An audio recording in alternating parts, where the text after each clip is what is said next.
Today, let's talk about community relations. So, you are a manager of an EMS organization, uh, but you serve your community and you do not function alone. So, we are serving the citizens of our community, the visitors of our community, the workers who come into our communities, and we work with other organizations within our community. So, relationships between all of those stakeholders are vitally important.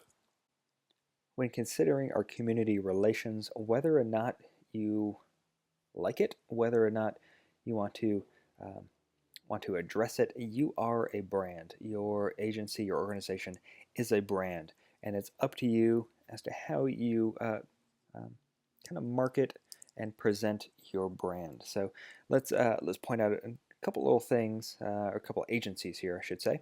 One is Cherokee Tribal EMS. You can see them coming from 5 miles away. Very bright.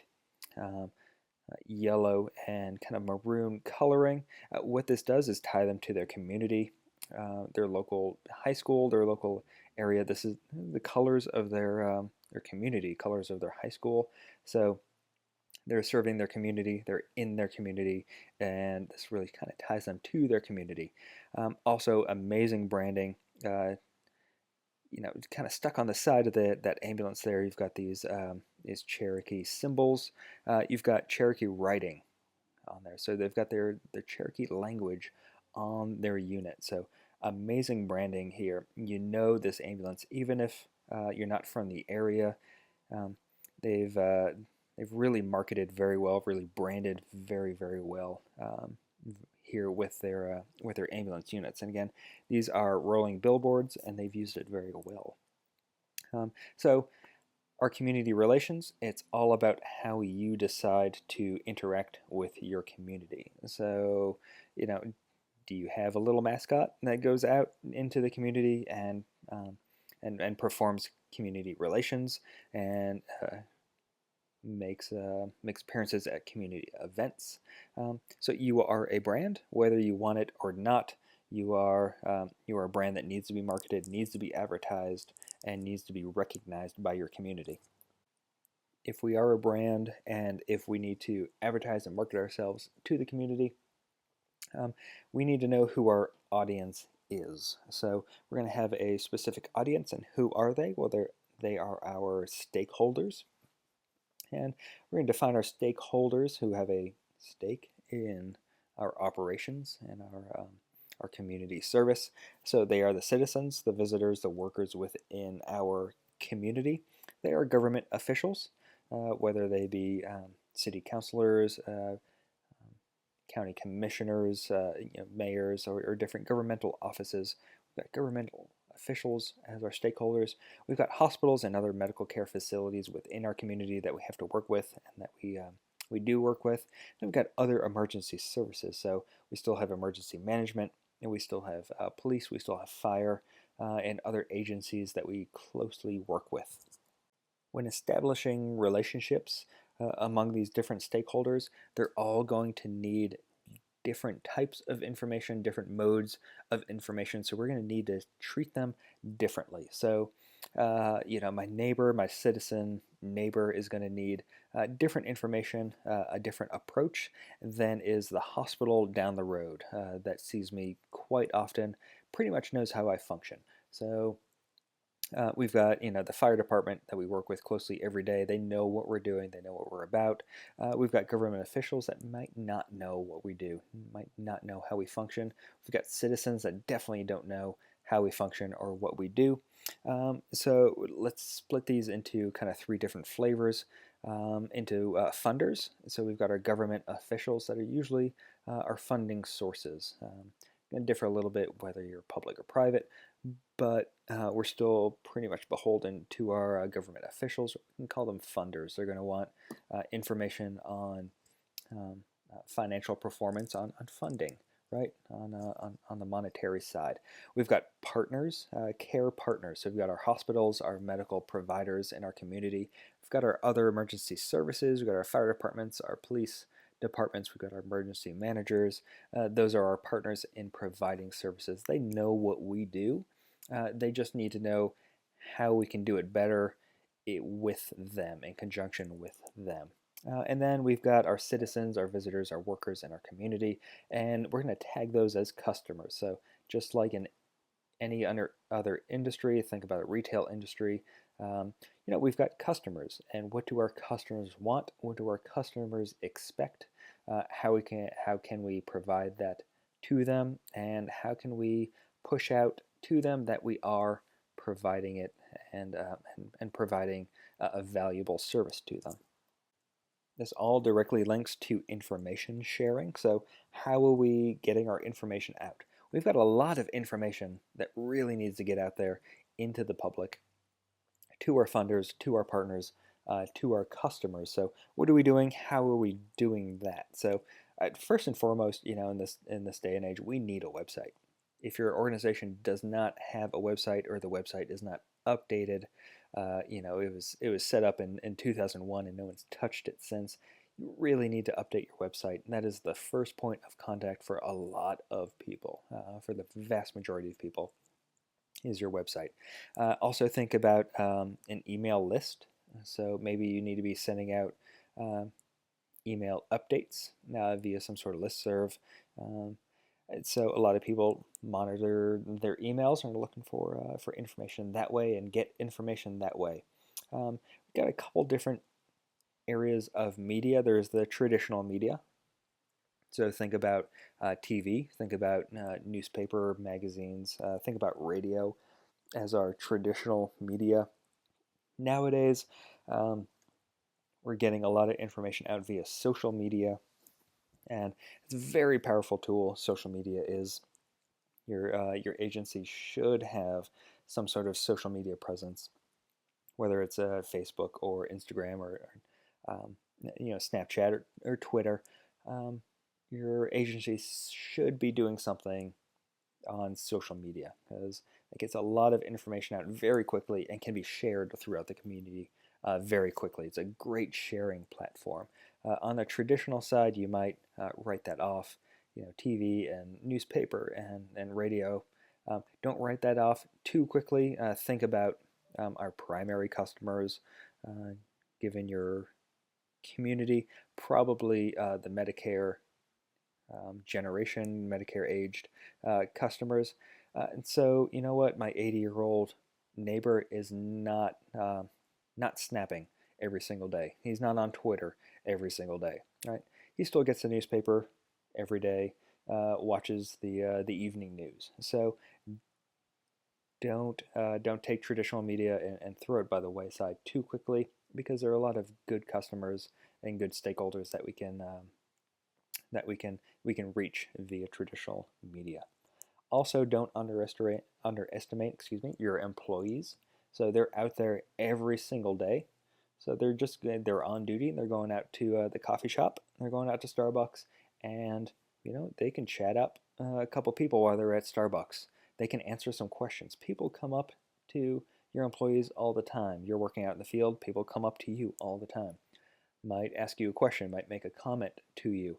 Having your employees armed with talking points, armed with information about your organization, organizational information that they can just spit out right there and then in the middle of Starbucks, goes a long way. So not only are you having face-to-face interaction between a stakeholder and one of your field employees, but your employee is ready with some talking points and some great information about your organization.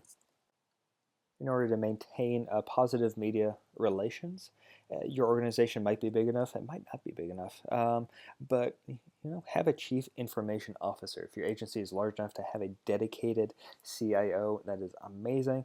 If not, have a point person, or have a couple point people. Might be your director, might be a supervisor, but have a couple point people, so that when something happens, when the media reaches out, you can say, you know what, call Susan. You know what, here's Jerry's number. So have a point person for the media to contact. That point person can build relationships with local media, which is amazing.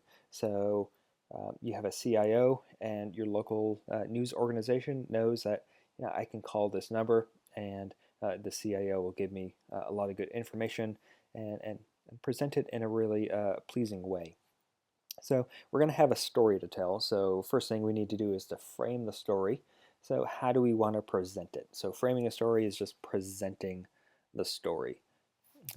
So we can present a story in a positive way. We can present the story in a negative way. We can present a story that makes us look good, and that sounds like a negative thing, but makes us the hero, makes us look good, accentuates our positivities, accentuates the work of our crews, and then sharing the story. So that's really what the media relations boils down to. Is we've got this story, we've got this positive story.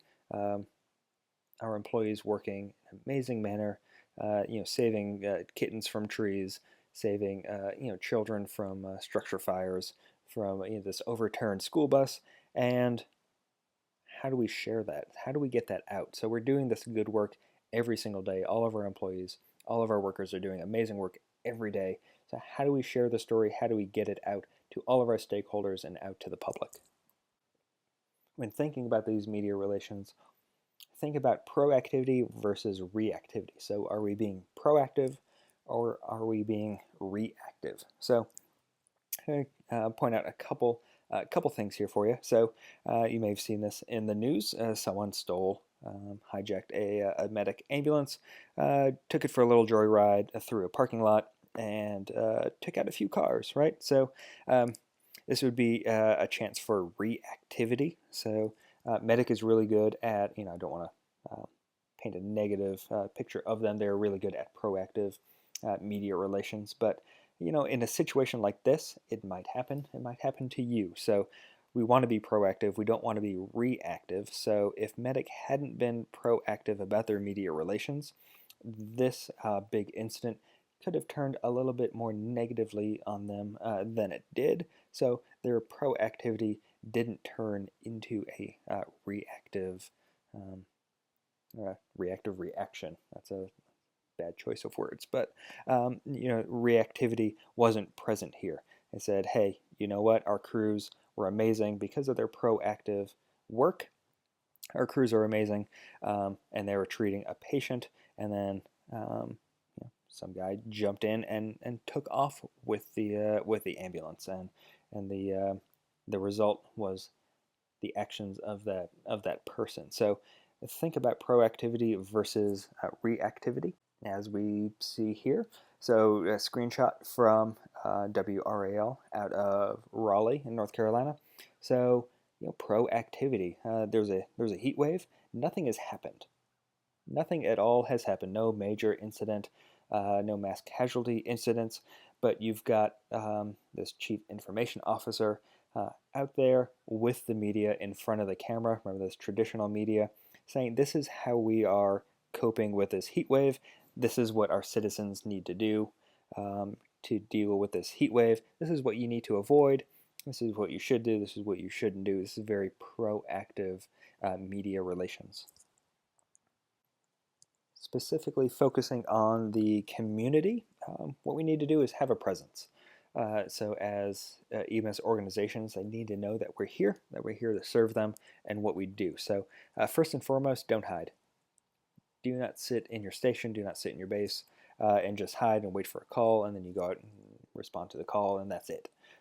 Don't hide. Go to public events. Go to county fairs. Go to high school football games. Go to high school basketball games. Go to these individual events. Go to conferences. Do not hide. Show yourself. Be your brand. Be your story.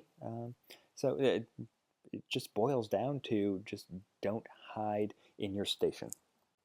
For our stakeholders, this goes for both our partners and our customers. So interdepartmental training is huge. So training with your local fire departments, training with your local police departments, training with emergency management. So we can do these multi-agency trainings that builds trust, and then we understand what our police department is doing, what their responsibilities are. We understand what our EMS department is doing, what their responsibilities are. We understand what our fire department is doing, what their responsibilities are, and so on and so forth. So interdepartmental training is very, very valuable, as are just these individual public events, right? So this is a basketball game here at NC State University. So just quick CPR demonstration with our branding, right? Remember, because we are a brand. So here at halftime or pregame or whenever this was, CPR demonstration, very public event. Nothing has happened. We're just getting out there and being very proactive. So this all boils down very simply and very directly. Get in front of the camera. Don't forget about traditional media. So have a good media relations and get in front of that camera. Get your story out there and get into the community. So show the community members what you do, how you do it, and really the difference that you are making with their community. If you have any questions, comments, or cuss words, please feel free to let us know.